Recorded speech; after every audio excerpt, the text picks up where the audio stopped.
Hi வணக்கம், welcome to happy taste buds. இன்றைக்கி நாம் சின்ன பசங்கள்லேருந்து பெரியவங்க வரைக்கும் ரொம்ப விரும்பி சாப்பிட்ற சில்லி பரோட்டா அதை எப்படி செய்யறதுன்னு பார்க்கலாம். அதுக்கு ஃபஸ்ட்டு நம்ம சாஸ் எல்லாத்தையும் மிக்ஸ் பண்ணி ரெடி பண்ணி வச்சுக்கிறோம். இன்றைக்கி நான் 3 பரோட்டா ஃப்ரோசன் பரோட்டா குக் பண்ணி கட் பண்ணி எடுத்து வச்சுருக்கேன். அதுக்கு 1 டீஸ்பூன் அளவுக்கு சோயா சாஸ் எடுத்துப்போம்.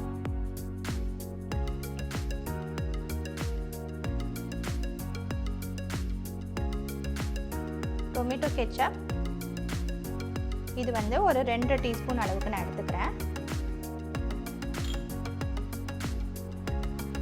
ஒரு 1 டீஸ்பூன் அளவுக்கு ரெட் சில்லி சாஸ்.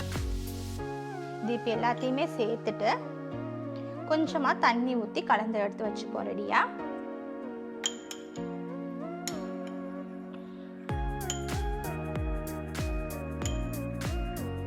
இப்போ செய்ய ஆரம்பிச்சிருவோம். ஒரு பேன் இல்லைனா ஒரு கடாய் எடுத்துக்கோங்க. அதில் ஒரு டேபிள் ஸ்பூன் அளவுக்கு, ஒன்றும் இல்லை ஒரு 2 டேபிள் ஸ்பூன் அளவுக்கு நம்ம ஆயில் சேர்த்துக்கலாம். நான்ஸ்டிக்காக இருந்தால் 1.5 டேபிள் ஸ்பூன் போதும். இதே ஸ்டெயின்லெஸ் ஸ்டீல் கடாயிலையோ இல்லை இண்டாலியம்லையோ செய்கிறீங்கன்னா ஒரு 2 டேபிள் ஸ்பூன்லேருந்து 3 டேபிள் ஸ்பூன் அளவுக்கு ஆயில் சேர்த்துக்கோங்க. ஆயில் சூடாகட்டும். சூடானவுடனே ஒரு 5 பல்லு பூண்டு நான் ஃபைனாக சாப் பண்ணி எடுத்து வச்சுருக்கேன், அதை சேர்த்துக்கலாம்.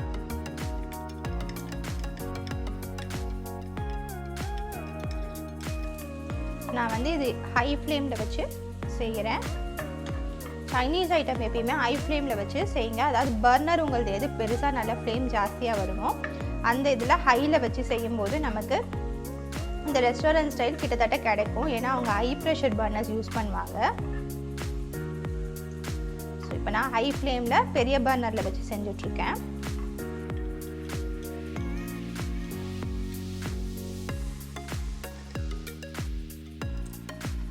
இப்போ கார்லிக் நல்லா ரோஸ்ட் ஆகிடுச்சு. 2 பச்சை மிளகா இந்த மாதிரி ஸ்லிட் பண்ணி எடுத்து வச்சுருக்கேன். இதையும் சேர்த்துப்போம். கூடவே 2 கொத்து கருவேப்பிலை,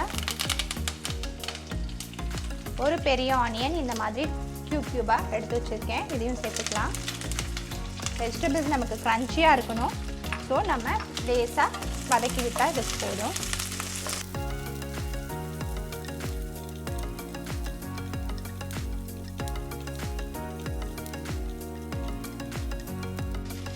ஒரு கேப்சிகம் க்யூபாக கட் பண்ணி எடுத்து வச்சுருக்கேன். இதையும் சேர்த்துப்போம்.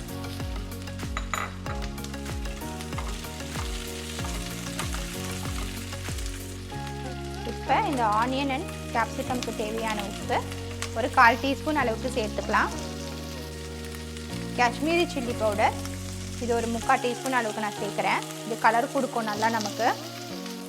இது எல்லாத்தையுமே மிக்ஸ் பண்ணி விட்டுடலாம்.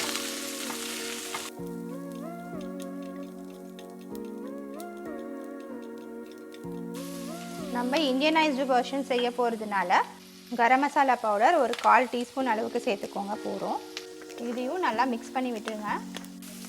இப்போ நம்ம கலந்து வச்சுருக்க சாஸ் இதை சேர்த்துடலாம்.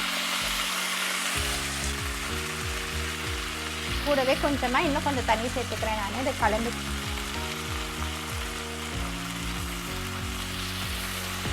நான் ஒரு 2 டேபிள் ஸ்பூன் அளவுக்கு தண்ணி சேர்த்துருக்கேன்.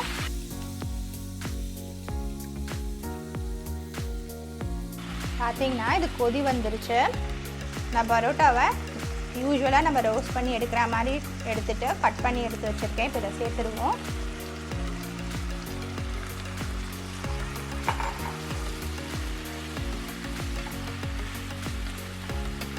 இது நல்லா கோட் ஆகுற மாதிரி கலந்து விட்டுருங்க.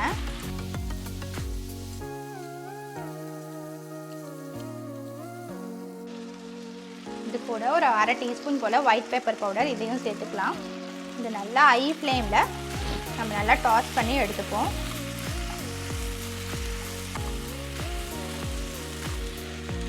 அவ்வளோதான். கொஞ்சமாக கொத்தமல்லி ஃபைனாக சாப் பண்ணி சேர்த்துக்கலாம். இதையும் நல்லா மிக்ஸ் பண்ணி விட்டுடலாம்.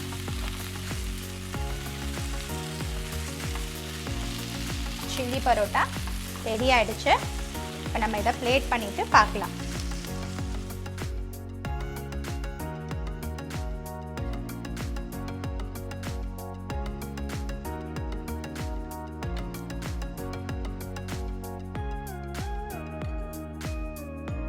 சில்லி பரோட்டா ஒரு இந்தியன் வெர்ஷனில் சூப்பராக ரெடி ஆகிடுச்சு. நீங்களும் இந்த ரெசிப்பியை கண்டிப்பாக ட்ரை பண்ணி பாருங்கள்.